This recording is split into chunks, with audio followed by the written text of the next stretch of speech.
Bagoaz ariketa honekin da 2018 urteko ezoiko deialdiko ariketa bat, probabilitatekoa. Esaten du, futbol talde bateko bazkidei euren asistentzia ezagutzeko galdeketa pasa zaie. Bazkide batek zera erantzun du. Partidua asteburuan jokatzen bada, larun batean edo igandean, 80%etan ikustera doa. Eta beste egunetan bada berriz 70%etan. Asteko egunaren aukeraketa zorizkoa baldin bada kalkulatu. Egingo dugun lehenengo eta behin izango da zuhaitz diagrama. Orduan, zuhaitz diagrama honetan izango ditugu bi aldagai edo bi sailkapen. Alde batetik, jakin behar dugu partidua jokatuko dan asteburuan edo astean zehar. Eta aukeraketa zorizkoa da. Beraz, hor daukagu gure lehenengo aldagaia. Beraz, partidua asteburuan edo partidua astean zehar.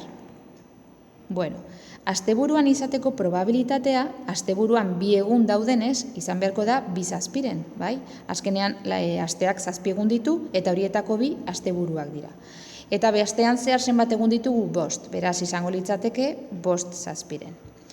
Kontua da, asteburuan baldin bada, partidua ikusteko edo partidua ikustera joateko probabilitatea dela 0,80. Beraz, ez ikustekoa, izango litzateke 0,10. Eta astean zehar baldin bada, partidua ikusteko probabilitatea pixkat txikiagoa da 0,70 eta ez ikustekoa 0,30. Bagoaz orain galderekin. Galderak esaten du, asteburu honetan partidurik baldin badago, zein da partidura ez joateko probabilitatea? Orduan eskatzen diguten probabilitatea da partidua ez ikusteko probabilitatea, baina jakin da asteburuan izango dela. Esaten digu, asteburu honetan partidurik baldin badago, beraz, hau da ematen diguten datu bat.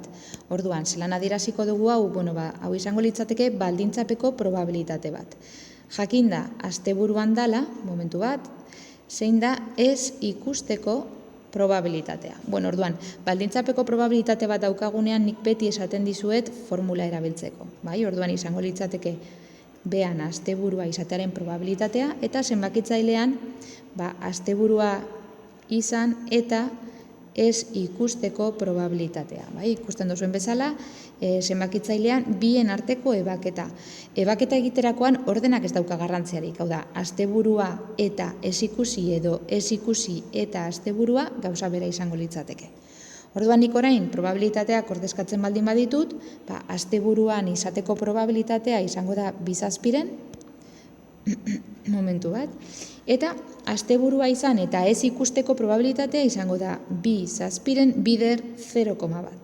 Orduan ikusten duzuen bezala honek biak simplifikatzen dira eta ematen du 0,1. Kasu honetan, formula erabili dugunik beti komendatzen dizuet formula erabiltzea eta horrela ez dago akatzik, ez dudarik, ez ezer. Baina kasu honetan, ez gauden ez baiesen teorema aplikatzen, hau da, baldintza, zuhaitzaren aurretik datorren baldintza bat danez, ez dugu behar formula, zuzenean zuhaitz diagrama ikusi agenduan. Esaten digutenean, asteburuan dala futbol partidua, orduan ja kokatzen gaitu hemen, gu hemen gaude, eta ez hasierako abia puntu honetan, baizik eta hemen. Orduan, hemen ja ez ikusteko probabilitatea, hemen dugu da 0,1. Baina, ez badugu bereizten noiz dan baiez eta noiz ez, erabili beti formula eta horrela ez gara erratzen. Bagoaz, hurrengo galderarekin. B. Datorren astean partidurik baldin badago, zein da partidura joateko probabilitatea? Orduan, orain kasu honetan esaten diguten guztia da partidua egongo dela. Ez digute esaten asteburuan edo astean zehar izango dan. Orduan, partidura joateko probabilitatea edo partidua ikusteko probabilitate osoa kalkulatu behar dugu. Orduan, probabilitate hau kalkulatzeko egin beharko dugu 2 zazpiren bider 0,80 gehi 5 zazpiren bider 0,70.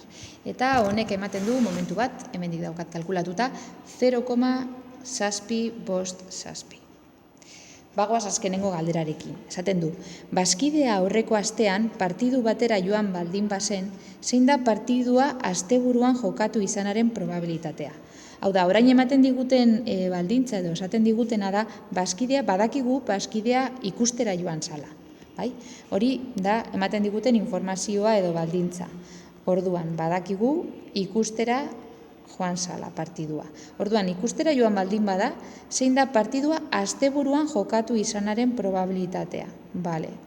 Bueno, hau, hemen, baldintzapeko probabilitate bat daukagunez, formula aplikatuko dugu. Baina, bueno, jakin nahi baldin baduzue, hau bai izango litzateke baiez, bale? Ze baldintza, zuhaitz diagramaren atzeko partetik dator, orduan hemen hau bai izango litzatekela baiez. Baina, bueno, hori berdin digu, ze ebatziko dugu, aurreko hau ebatzi dugu modu berdinean, formularen bidez. Orduan, sartzen dugu hemen formula, izendatzailean izango da partidua ikustera joateko probabilitatea, eta goian, zenbakitzailean, izango dugu asteburua izan eta ikustearen probabilitatea. Bueno, orduan, partidua ikusteko probabilitatea, begira, B atalan kalkulatuta dugu, beraz, jarriko dugu B atalan kalkulatutako balioa. 0,757. Eta zenbakitzailean asteburua izan eta partidua ikustera joateko probabilitatea izango litzateke 2 bider 0,9. Eta, bueno, honek ematen du 0,339. Eta listo, bukatuta.